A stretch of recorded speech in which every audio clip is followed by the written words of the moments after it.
Farmer, Growing an Environmental Movement in Cameroon, written by Baptiste and Miranda Paul, illustrations by Elizabeth Zunan.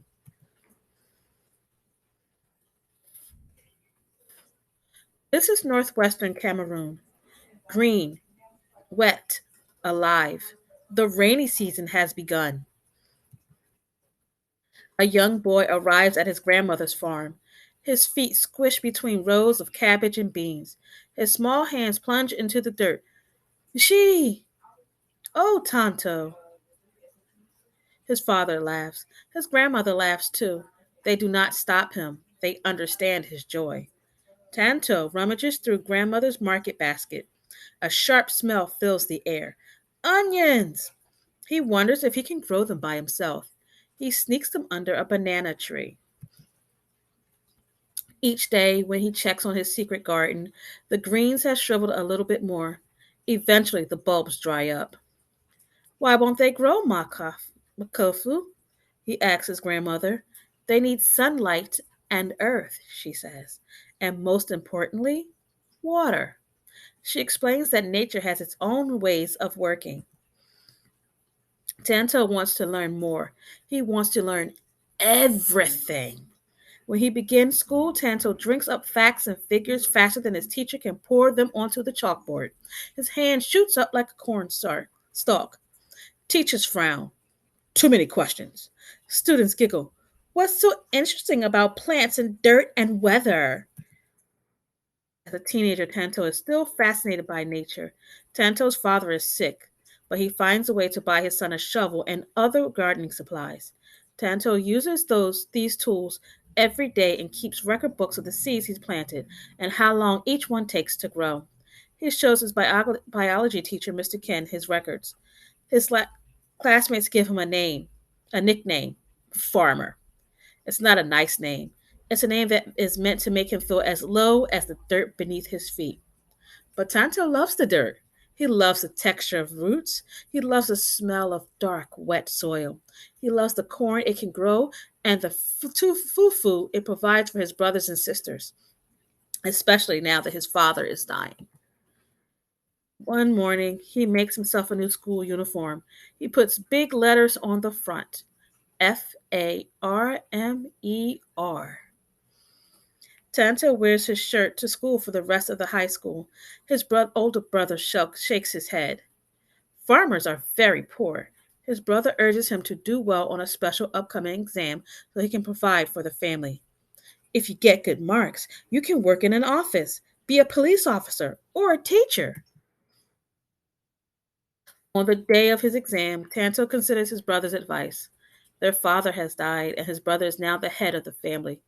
Tanto fills in the correct answers, the ones that will get him a good paying office job. Before he hands in his exam, he swipes off his desk, dust that reminds him of how dry the land can be. His own mother and neighbors walk far to get clean water and struggle to grow enough food. He imagines himself away from them and stuck inside an office. He crosses out his answers and hands in his paper. He signs it F for farmer. His teacher returns it F for fail. His days at school are over, so the land in his village of Nakambe becomes his classroom. He spends his days, and sometimes nights, digging, planting, reading, asking. Even Mr. Ken, who lives nearby, can't answer all of Farmer Tanto's questions. As he works, Farmer Tanto meets others who share his love for the land and water. One of the people he meets recognizes how important his love of farming is and provides money to send him to college. Tanto will be able to study the environment and agriculture at a local school. Finally, his classmates and teachers will praise him for talking about the weather, learning about water, and playing with the soil. At college, Tanto is thirsty to learn everything he can. Although he soaks up plenty of facts and figures, clean water is still scarce. He contracts typhoid from drinking the local water. He is so sick he worries he may not live long enough to graduate.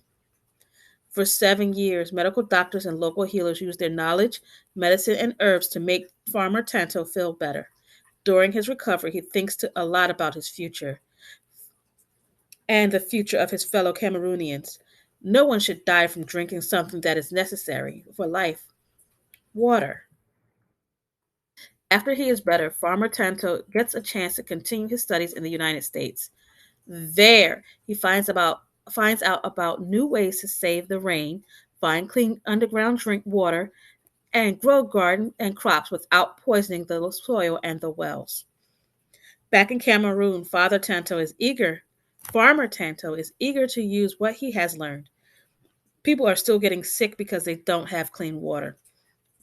And when the dry season comes, there is hunger and drought. How can he help his people? Resources are limited. Most villagers don't have tractors or motorized tillers or irrigation systems to bring water to fields. Some don't even have roads. Farmer Tanto creates a model to help motivate himself and others. When you don't have what you want, use what you have. While he doesn't have much, he does have people. Tanto gathers children and teenagers to join him in the fields. Some laugh at him and shake their heads, but others grab a shovel or a hoe. Together, they build a botanical garden and rain gardens that will hold water in the soil. These areas produce food or flowers all year long and provide green spaces to reconnect people with nature. The mayor of his home village, Nikambe, is impressed. Eventually, the mayor promises to make sure the garden stays beautiful for years to come. By now, everyone in northwest Cameroon is calling Tanto farmer, and they say it with pride. In the Fulani village of Akweto, yeah, Tanto learns that people are drinking from the same stream as their cattle. The water contains harmful bacteria, and many children are getting sick and dying. Tanto helps the villagers locate a clean spring, but they don't have money for equipment and laborers to build a that can hold the water. Abi Unigir, Tanto says. It's a Limbum phrase for community, meaning unity is strength. He translates it into Fulani so that everyone in the village understands. Young and old, everyone in Akweto pitches in to clear a path to carry stones. Together they construct a catchment to capture the spring water. Before long, the entire village has crisp, clean water flowing year round. 2 years later, a grandfather will tell Farmer Tanto that since drinking the new water, not one of his neighbor or grandchild has gotten sick or complained of a stomach ache. One project leads to another and another. Farmer Tanto founds Save Your Future Association, a nonprofit organization to which people around the world can donate money and supplies. With local and international support, he finds a way to bring clean water to Ninjong, a village suffering after a 30-year conflict. He begins a water delivery system service for blind students. He hires engineers to design stairways, railings, or ramps for villagers with physical disabilities. In places where the large populations, communities build in places with large populations, communities build reservoirs so that in times of drought, people can get the water they need. Today, this is northwest Cameroon, sometimes wet, sometimes dry, but always very alive. Today, Farmer Tanto does not work alone. A stream of hands work to find fresh, clean water.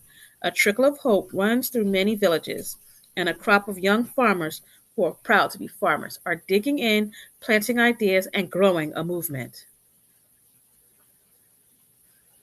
Okay, so Nshi means dirt or soil. Makfu means grandmother, and fufu is a dough-like dish made from boiled ground-up corn. And Abi Unigir means Abi Unigir, community or unity is strength. The end.